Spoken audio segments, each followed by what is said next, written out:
Ho ho hello, thank you for stopping by. My name is Becky and this is BecxReadz, and welcome back to the last episode of Fave 5 during Bookmas. Technically this isn't a Fave 5, this is like 5 flops.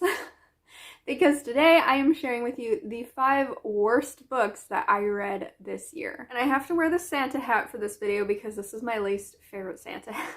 Some of you might be expecting to see Fourth Wing on this list, and I'm here to tell you it's not. It was not one of the worst books I read this year. Now, maybe if I had expanded this list to like my top 10 worst books, it would have fit on there, but honestly, I don't want to talk about these books, really. Because I didn't love them, so I really don't even want to talk about them. But you know what? You got to get to the bad before you get to the good. So I limit it to 5, and these are the worst of the worst. Coming in at number 5 was a YA fantasy, a YA historical fantasy called The Family Fortuna. I picked this one up because it was a circus setting, and I love circus settings in books, and I love family dynamics. In this, we were following this family who runs a circus, and they all have something different about them that they contribute to the entertainment.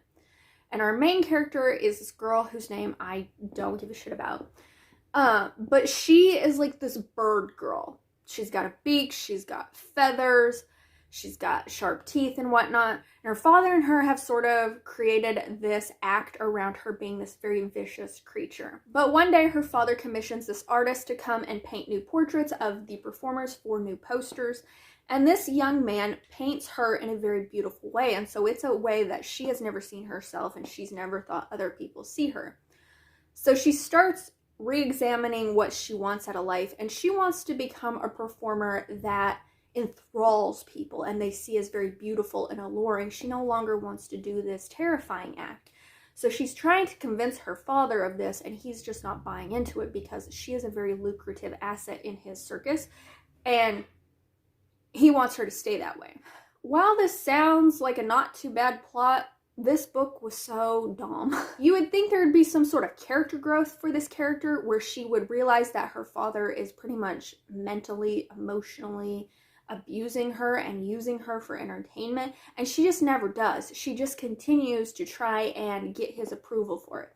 So I hated that aspect. There was an allusion to maybe a romance that this painter would sort of draw her out of the circus and she would be seen as this beautiful girl. No, there's no real romance in this story for that to even be enjoyable. The reason as to why she is a bird girl, because both of her parents are human, was so ridiculous and so dumb that I was like, what? How did that happen? So this book ended up getting 2 stars from me because the only 2 things I liked about it were the circus setting and the family dynamics. The rest of it just sucked. The 4th worst book that I read this year was Adam by Jacqueline Frank. Now, I reread this because myself, Kaylani, and Jackie did a read-along at the beginning of the year of this entire Nightwalker series, and I had forgot that I had even read this book. This is basically a backlist paranormal romance series from like the 2010 era, and it pretty much follows this race of demons and vampires and shapeshifters called the Nightwalkers, and how they find their fated mates along the way. And by the time we get to Adam, it just totally screwed up the entire plots of all of the 5 books before it. They had to go back in time to fix stuff that had happened in the first 5 books, which eliminated the purpose of the things that happened in the first 5 books from happening. The romance in this wasn't good. I did not find it enjoyable at all, and it didn't even make up most of the plot in the book. And the way that the romance was set up was so ridiculous because these characters hardly knew each other. They had no chemistry. And this book just didn't need to exist within this series, personally. If you ever find yourself interested in this series, I do not recommend reading this one. The 3rd worst book that I read this year was Icebreaker by Hannah Grace, I think. So this is a contemporary hockey romance. And I thought I would enjoy that because I do like hockey romances. I wasn't going to pick this up because this has a stupid cartoon cover, and I hate cartoon covers. I should have known better. I should have known better. But I thought I was going to give it a try because people are all like, oh, this is so spicy. It's so good. The spice is what carried this book because the story itself sucked balls. Like hairy balls. Like hairy, sweaty balls. This is the story of two 20-somethings in college, so that right there got a strike against it because they're in college and ugh.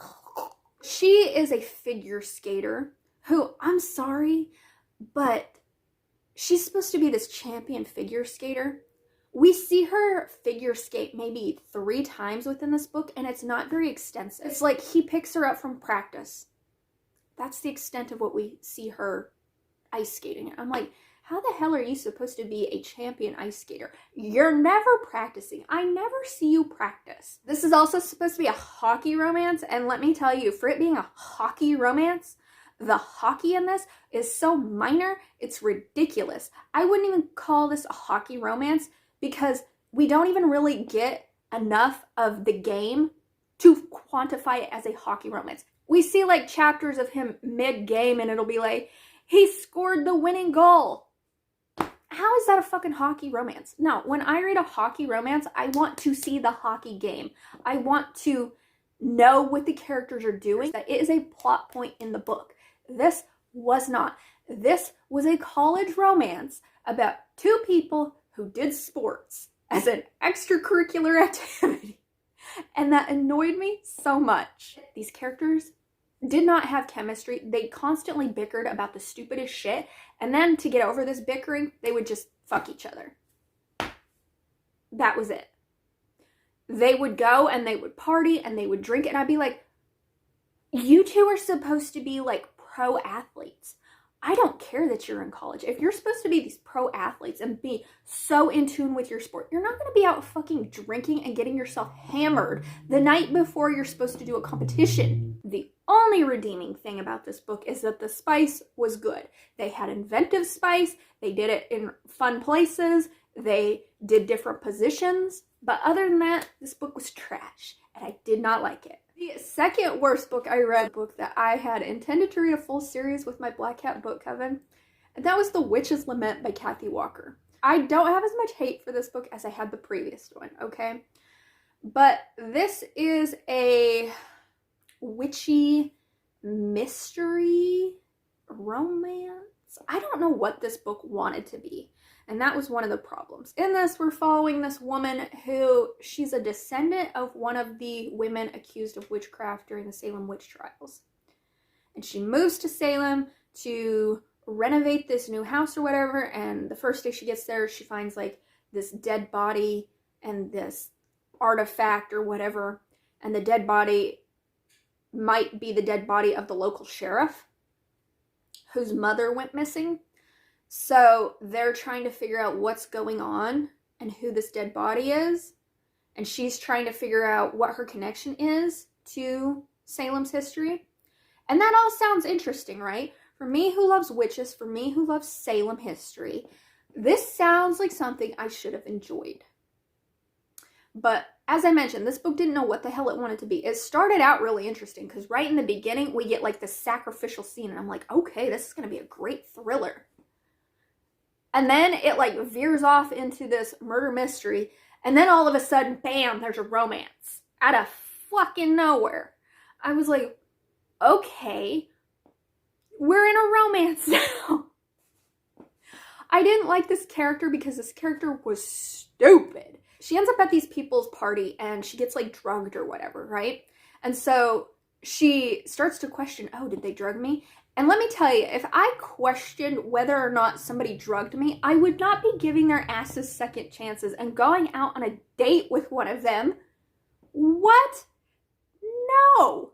But this girl was so stupid. She's like, oh, but I don't know for sure. Girl, you suspect. And if you suspect that he might have drugged you, why in the flying flip would you give him a second chance? And then at the end, when the villain is exposed, of course we get the villainous monologue. We gotta know in depth about what they're thinking and their motives and all this. And it's just like, you're a villain. Why are you telling these people why you feel you're a villain? Just already, my God. why do you have to talk about it? You're supposed to be evil. Just do the evil deed already. The things I liked about this book was the Salem setting, because I do love Salem. And I had been to quite a few of the places that were mentioned in this book. And I liked that the true Salem history was sort of weaved into this story. It wasn't weaved in the best. I've read other books that do it much better, but I liked that the historical elements were there. And it was a slog to get through for a very short book. Like, this book was only like 200 and some pages. It was a slog to get through. None of us liked it. And my worst book of the year was Amore. I don't even know who the author is. Cannot remember. This was the very first book that I read as part of Jackie and Jenn's ABCs of Love read-along that everybody stopped doing around October. Oh God, I hated this book. So this is a contemporary romance, and we follow this girl and this guy who like live next to each other. They apparently had sex, lost their virginities to one another, and then they just went their separate ways. And so now she is I think she's a famous actress, and he is like a police officer / like moonlights as a security guard in LA. So they're very close to one another now, but they don't know it until she goes to this club one night and he's the security person outside, and they're like, damn, we know each other. First of all, this girl, another stupid female main character. Like, why do authors write stupid female main characters? Why? Especially female authors. Why are you writing such stupid female main characters? The thing that pissed me off most about this character, she couldn't fucking cook. She couldn't even crack a fucking egg. She is like late 20s, and he's trying to teach her how to crack a fucking egg. And she can't even do that. And he's like, that's so quirky. No, it's lame. And there's a difference between not liking to cook and not knowing how to cook. And if you are a grown-ass damn adult who has the facilities to know how to cook and you can't, it's not quirky. It's not. It's embarrassing. I feel that way about reality, and I feel that way in fiction, because there was no reason that this late 20-year-old woman who grew up in a middle-class home, her mother and her father were both there, so it's not like they couldn't teach her how to cook, okay? She had the means to know how to cook. She wasn't like starving and unable to get access to food to learn how to cook. She had no fucking excuses. And this has stuck with me since January. This girl not knowing how to crack a fucking egg. And the male main character, he's in a relationship with this woman who he's been working with, but they sort of have to keep it hush-hush because they're not supposed to be in a relationship together. But they are. And his girlfriend is at the point in life where she's like, oh, I'm hinting at wanting to get married and move their relationship along or whatnot. And his inner monologue is like, I don't see this going anywhere. She should know better. Bro, you've been dating her for like, I don't know, a year or more. And she's telling you that she wants to see this go somewhere. And this mofo, he meets up with this actress girl who's, I don't know their names, okay? Their names don't matter. This book is stupid. He meets up with this actress girl who was once his friend, who he lost his virginity to. And she has like a non-gender specific name like Alex or some shit like that. I don't know. But he tells his girlfriend, I'm going to have lunch with Alex. And so the girlfriend, she thinks, oh, he's just meeting up with a buddy. He knows damn fucking well that he did her wrong in that moment. He had said, oh, I'm gonna go have lunch with this woman, Alex, who is this popular movie star who I lost my virginity to and I'm still fucking hung up on, that his girlfriend would not be okay with it, okay? He knows this, and he just didn't say it. He just said, oh, I'm going to lunch with Alex. And these two, the minute that they reconnect, it's all like, oh, I never stopped loving her. Oh, she's so beautiful. Oh, blah, blah, blah. So this bastard is in a relationship with this woman. Meanwhile, his inner monologue is being like, he's so in love with this girl. And he's just stringing her along. He's just stringing this girlfriend along. And then this book had the mofo audacity to make the girlfriend turn out to be the villain and make her seem crazy. Hey, fuck that. Shit, every right. I would have gone all villain on his ass too. Girl, the wronged woman over here? No, she is not the fucking villain. These two are the villain. These two can get railed by rusty screwdrivers, okay? Because they suck. They are a sucky couple. I had visceral rage and I want bad things to happen to this couple. Also, the fact that she brings this dumbass home to her parents and they're like, oh, we always knew he was the one. How the fuck did you know he was the one for your 17-year-old daughter? How? They weren't that damn friendly. Stupid. Stupid, stupid, stupid. Oh, and then on top of that, hold on, I'm not done. The dog in this book, this author wrote this dog to fucking talk, and not like he's got thoughts. Anytime this stupid character talked to her dog and she was like, how are you feeling, buddy? This author would make this dog go woof. As if it was speaking woof in quotation marks. Many times throughout this book, he would be like, oh, how you feeling, buddy? Woof. Are you hungry, buddy? Woof. Stop putting woof in quotations. Like that is what this dog is saying. Oh my God. I hated this book with a passion unparalleled. This is the only book on this list that got 1 star for me. 1 star. And the only reason I gave it 1 star is because I finished this damn thing. Because it was rather short and I was reading it for a read-along. But oh my God. Set this book on fire, chuck it out a window, bury it in the pits of hell and beyond, because this is atrocious. These characters are awful. And I want to scrub the fact from my brain that this bitch couldn't crack an egg. I'm done. I hated it. Okay, I'm done. Those were the 5 worst books that I read this year.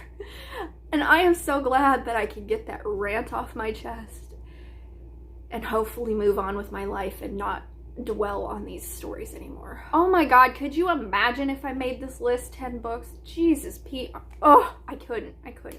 Okay.